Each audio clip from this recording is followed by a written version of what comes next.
Hello and welcome in to another episode of the Fantasy Football Forecast. I'm your host, Trevor Scott, doing a solo episode today, talking about the best way to select your draft order. We've had our league now for a long time. I've been playing fantasy football for 15 years. I've seen a lot of different ways to select the draft order. But this one, if you have a group of guys that are very into sports and you have a group of guys that, you know, are in a group chat or enjoy talking all off season, this is the way to go, in my opinion.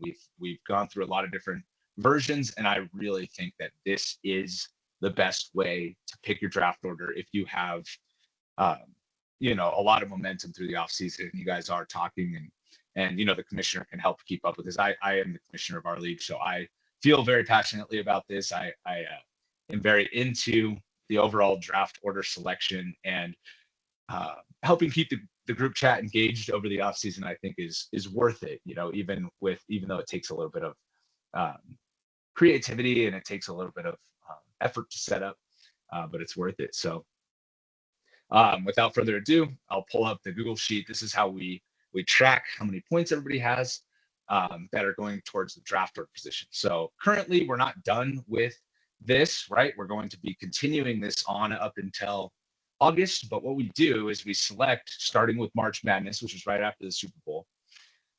We have different sports events throughout the offseason that we compete in against each other.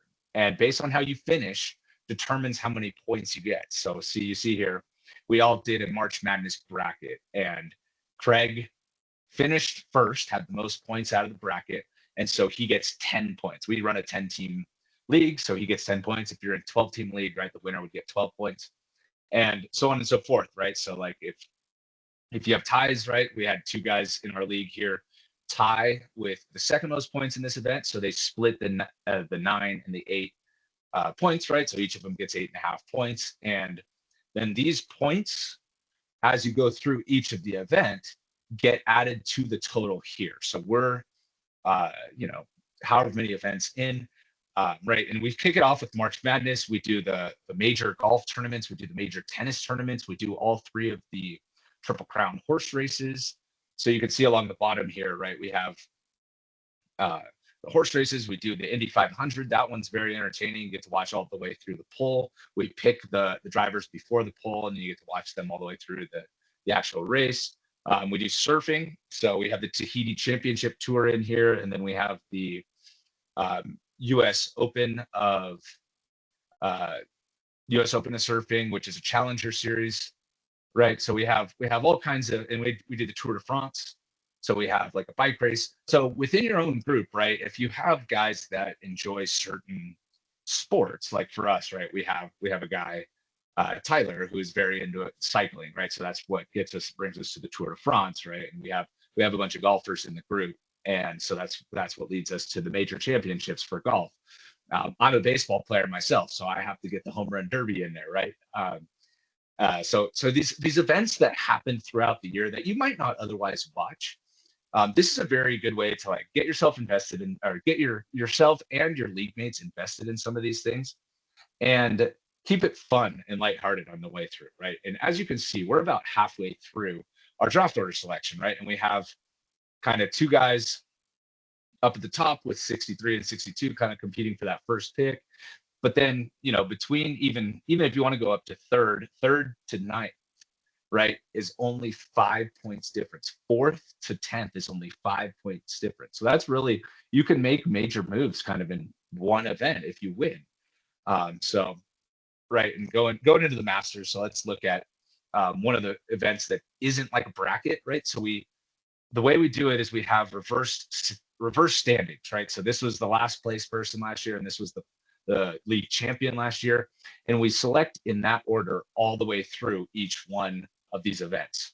So Tyler will have the first pick in all of the events we do throughout the offseason, giving him the best chance to have the first overall pick, but not guaranteeing it, right? So he should be in the top half of the draft, and every single event we pick, he has his selection of the best odds to win, basically. So we do a couple like March Madness where it isn't based on odds, but for the most part, these are going to be competitions where you have the best odds. But you see Mike here, right, who has the 10th player, the worst odds, ended up with Ludwig Oberg, I'm sorry, in the Masters, who finished second and got him 9 points. So it's not impossible. It's just an added benefit for the loser of the league the year before to try and get the best pick, right? And then we do the same thing with the Derby.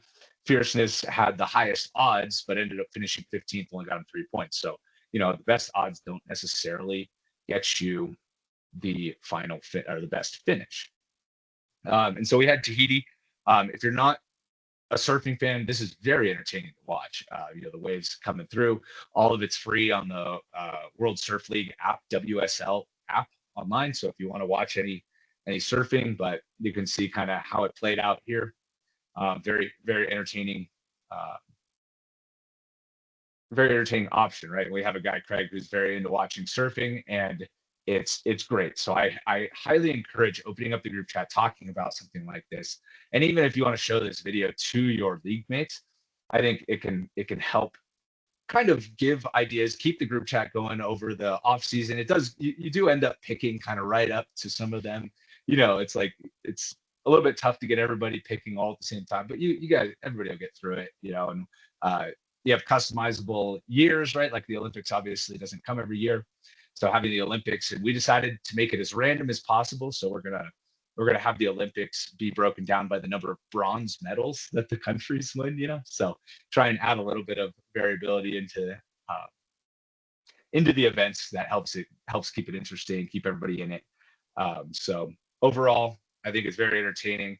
It keeps it surprisingly close, even though you have the reverse standings, right? Like Mike gets the last pick every single draft or in every single event, and he's still in second, and he still has 62 points. So he's another one who could kind of fall back to the pack based on, how the remaining events go. And then, I've got some code and whatever. It's very simple stuff. So if you want to pause on this and kind of build it yourself, you just have the sum of all the point totals, right? So you have points there. I put them all in category or in column E, and then I have Mike in the same cell on all of them. So he's E12 on all the cells. So when you go to the total, you just sum, right? And this quote exclamation point pulls from your other sheets. And then for Mike, for example, right, I just said he's E12. He's E12 in every single event all the way across. And then this is a little bit more complicated, but you don't have to do this. You can kind of do the draft position manually if you want, just total points and then fill it in at the end. But I just did this for fun because I Googled this code, but if you want to see this, it helps pull from this column and then sorts them, basically, is all this does. So it filters C3 to C12, which is this column, and then gives them a number based on the $sign A3 $12 equals A3. This part of it assigns it the number, and then you have the 0 that gives it like a true or false number. And tells it to put a number there. So anyways, that's the overall draft strategy. I highly recommend doing this. It is very entertaining, and as long as you have one person in the league, a commissioner or whoever that can kind of run this in the off season, make sure you don't miss any of the events, right? So I have I put in the title or in the top part of the table here when the dates are, so you know that you have to get your draft or you have to get your picks in before this, right? So we have July 1st, which is coming up tomorrow, and Mike still has to make his pick before that, but that's okay as long as it gets done. We had Tour de France kick off yesterday on the 29th. I'm recording this on the 30th. I didn't even fill this in, but we did complete this, so I do have to just fill those in. But yeah, overall, highly recommend. Any questions you have, put them in the comments. We'll get to you, and we look forward to talking to you in the next one. Thanks for watching.